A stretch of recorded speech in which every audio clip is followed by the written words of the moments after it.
নমস্কার বন্ধুরা, অনুভব রান্নাঘরে আপনাদের সবাইকে স্বাগত জানাচ্ছি।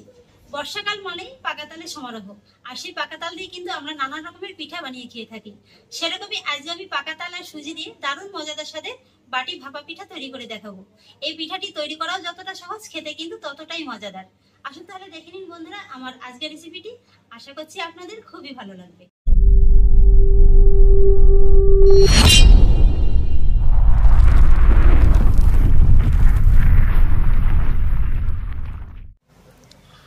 বন্ধুরা, আজকের এই রেসিপিটির জন্য আমি শুরুতেই একটা মিক্সিং বোল নিয়ে নিয়েছি, আর বোলের ভিতরে দিয়ে দেবো এই বাটিটা মেপে 1 বাটি তালের কাঠ।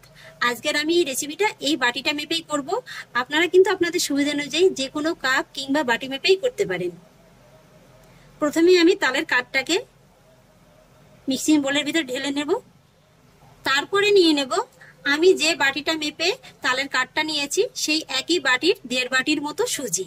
আপনারা কিন্তু এখানে চাইলে সুজির পরিবর্তে চালের গুঁড়ো কিংবা ময়দা দিয়েও করতে পারেন, তবে সুজি দিয়ে করলে কিন্তু খেতে বেশি ভালো লাগবে।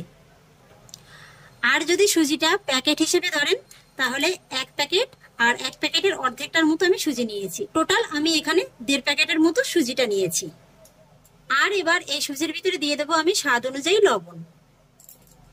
আর তারপরে অ্যাড করব আমি যে বাটিটা মেপে সুজি আর তালের কাঠটা নিয়েছি সেই বাটিটারই 1 কাপের মতো তরল দুধ। এই দুধটা কিন্তু নরমাল তাপমাত্রায় থাকা দুধ। আপনারা এখানে দুধের পরিবর্তে জল দিয়েও করতে পারেন, তবে দুধ দিয়ে করলে কিন্তু খেতে ভালো লাগবে। এবার প্রথমে অল্প করে একটু দুধ দেব, তারপর ব্যাটারটিকে তৈরি করে নেব।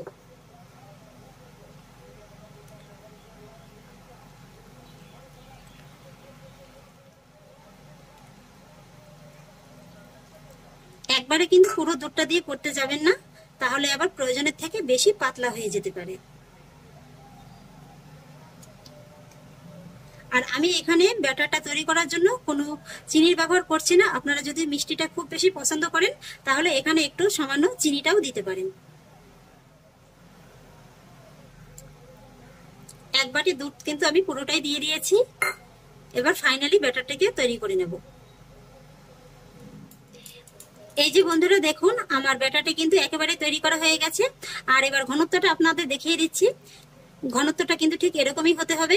একেবারে যে খুব বেশি পাতলাও হবে তাও না, আবার একেবারেও কিন্তু ঘন না, মোটামুটি একটু ঘন ধরনের হবে।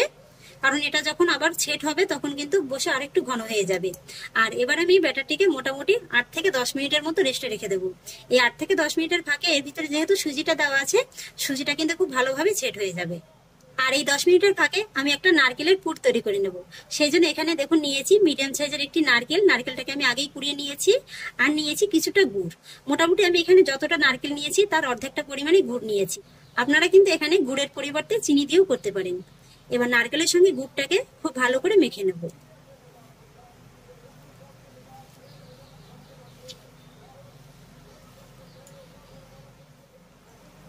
ব্যাস, কত সহজেই দেখুন নারকেলের পুরটা তৈরি করা হয়ে গেল। এবার আমি নারকেলের পুরটাকে একটা সাইডে সরিয়ে রাখবো। আর দেখতে দেখুন বন্ধুরা কত সুন্দর লাগছে। আর এবার দেখুন বন্ধুরা, আজকে আমি যেহেতু বাটি ভাপা পিঠা বানাবো সেই জন্য এখানে দেখুন নিয়েছি একটু ছোট সাইজের 3টি বাটি। আপনারা কিন্তু যে একই মাপে 3টে বাটি নিতে হবে তার কিন্তু কোনো মানে নেই। যে কোনো সাইজের বাটি নিতে পারেন, আবার চায়ের কাপও কিন্তু করে নিতে পারেন। আর বাটিগুলোকে আমি এরকম একটা ছিদ্রযুক্ত থালার করে বসিয়ে তারপরে পিঠাগুলোকে ভাপিয়ে নেব। আর পিঠাগুলো যাতে খুবই সহজে ওঠে সেই জন্য বাটির ভিতরে দিয়ে দেবো সামান্য একটু সাদা তেল।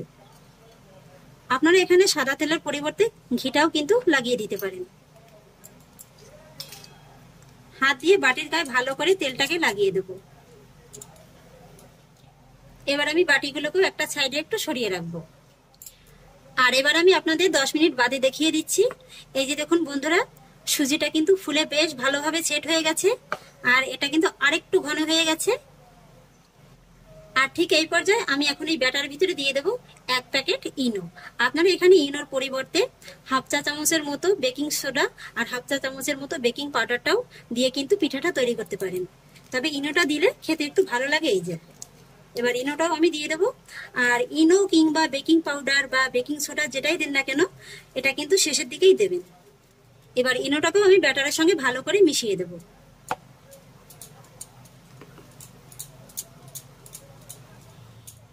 ইনোটা দেওয়ার সঙ্গে সঙ্গে দেখুন বন্ধুরা কত সুন্দর অ্যাক্টিভ হতে শুরু করেছে। আর এই ইনোটা দেওয়ার ফলে কিন্তু ব্যাটারটা আরো একটু হালকা মনে হবে, সেই জন্য ব্যাটারটিকে কিন্তু শুরুতেই একটু ঘন করে তৈরি করে নিতে হবে। ইনোটা মিশিয়ে দেওয়ার পরে এবার ফাইনালি আমি আপনাদের ব্যাটারটা দেখিয়ে দিচ্ছি। এই যে দেখুন বন্ধুরা, ঘনত্বটা কিন্তু ঠিক এরকমই হতে হবে। এবার আমি যে বাটিগুলোতে তেলটা মাখিয়ে রেখেছিলাম সেই বাটিগুলোর ভিতরে ব্যাটারটা দিয়ে দেব।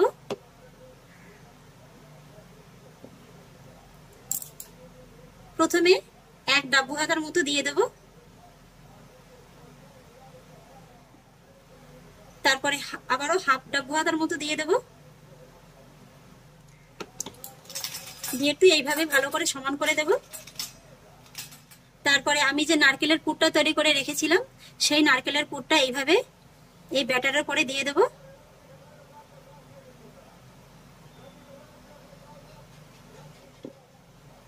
তারপরে আবারও একটু ব্যাটার দিয়ে দেব।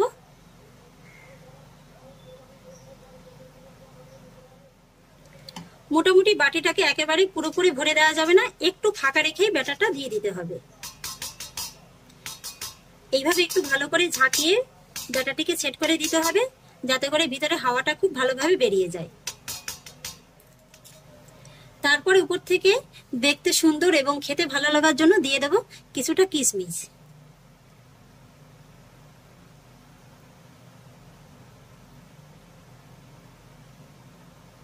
এই যে বন্ধুরা দেখুন, আমার একটা বাটি তৈরি করা হয়ে গেছে, আর দেখতে এখনই কতটা সুন্দর লাগছে। একই রকম ভাবে পরের বাটিগুলোকেও তৈরি করে নেব। এই যে বন্ধুরা দেখুন, আমি বাটিগুলোকে খুব সুন্দর করে সেট করে নিয়েছি, আর দেখতে দেখুন বন্ধুরা এখনই কত সুন্দর লাগছে। এবার আমি বাটিগুলো সব জলে ভাপিয়ে নেব। আর জলে ভাপিয়ে নেওয়ার জন্য দেখুন আমি একটি বড় কড়াইতে কিছুটা পরিমাণে জল বসিয়ে দিয়েছি, আর এবার জলের ভিতরে এরকম একটা স্ট্যান্ড বসিয়ে দেব। তারপরে এই পিঠার থালাগুলোকে এইভাবে জলের ভিতরে বসিয়ে দেব,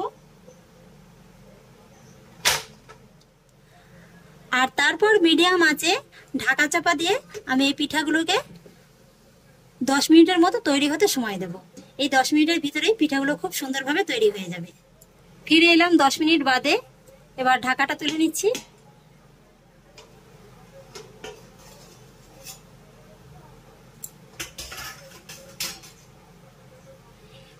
এই যে দেখুন বন্ধুরা, পিঠাগুলো কত সুন্দর ফুলে গেছে, আর দেখতে দেখুন কত সুন্দর লাগছে। ফুলে এক একটা কত বড় হয়ে গেছে। এবার কিন্তু আমি গ্যাসের ফ্লেমটাকে অফ করে দিয়েছি, আর এবার আমি আপনাদের একটা কাঠির সাহায্যে দেখিয়ে দিচ্ছি যে পিঠাগুলো ঠিকঠাক সেদ্ধ হয়েছে কিনা। এই যে দেখুন, কাঠির গায়ে কিন্তু একদম লেগে নেই। এই যে দেখুন। আর এবার আমি পিঠার থালাটিকে নামিয়ে একটু ঠান্ডা করে তারপর আপনাদের দেখিয়ে দিচ্ছি। পিঠাগুলোকে আমি ভালোভাবে ঠান্ডা করে নিয়েছি, আর ঠান্ডা করার পরে দেখুন এই পিঠাগুলো কিন্তু বাটিটা আরো সুন্দরভাবে ছেড়ে দিয়েছে। এই যে দেখুন। এবার আমি হাত দিয়ে আরেকটু এইভাবে ছাড়িয়ে নেব।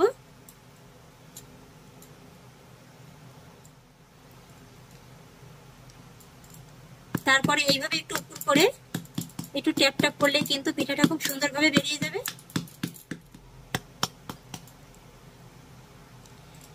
এই যে দেখুন বন্ধুরা, কত সুন্দর একেবারে বাটি থেকে বেরিয়ে আসলো। আর দেখতে দেখুন বন্ধুরা কতটা সুন্দর লাগছে। পিছনটা কিন্তু একেবারে খুব সুন্দর জালিদার হয়েছে। এই যে দেখুন। এবার বন্ধুরা একটা পিঠা আমি আপনাদের একটু কেটে দেখিয়ে দিচ্ছি।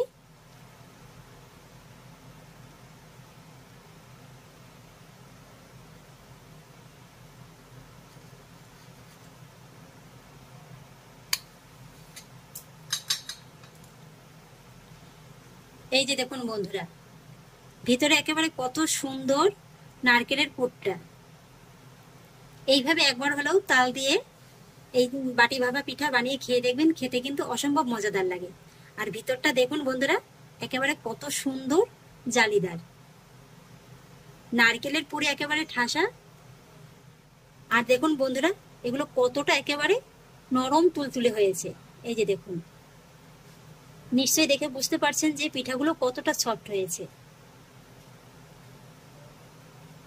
এগুলো কিন্তু একেবারে কেকের মতোও খেতে লাগবে। শুধু ভিতরে নারকেলের পুরটা দেওয়ার কারণেই এটা কিন্তু পিঠার মতো খেতে লাগবে। নারকেলের পুরটা দেওয়া না থাকলে কিন্তু অবিকল একেবারে কেকের মতো খেতে লাগবে। তাহলে আশা করছি বন্ধুরা পাকা তাল আর সুজি দিয়ে এই দুর্দান্ত স্বাদের বাটি ভাপা পিঠা রেসিপিটি আপনাদেরও খুব ভালো লেগেছে। যদি ভালো লেগে থাকে তাহলে আমাকে অবশ্যই একটা লাইক এবং কমেন্ট করবেন, সেই সঙ্গে বন্ধুদের সঙ্গে শেয়ার করবেন। আর প্লিজ বন্ধুরা, যদি আমার পরিবারের নতুন সদস্য হয়ে থাকেন তাহলে একটা সাবস্ক্রাইব করে পাশে থাকা বেল আইকনটি প্রেস করে দেবেন। ফিরে আসছি এরকমই পরের অন্য কোনো নতুন রেসিপি নিয়ে। সবাই ভালো থাকুন, সুস্থ থাকুন, ধন্যবাদ।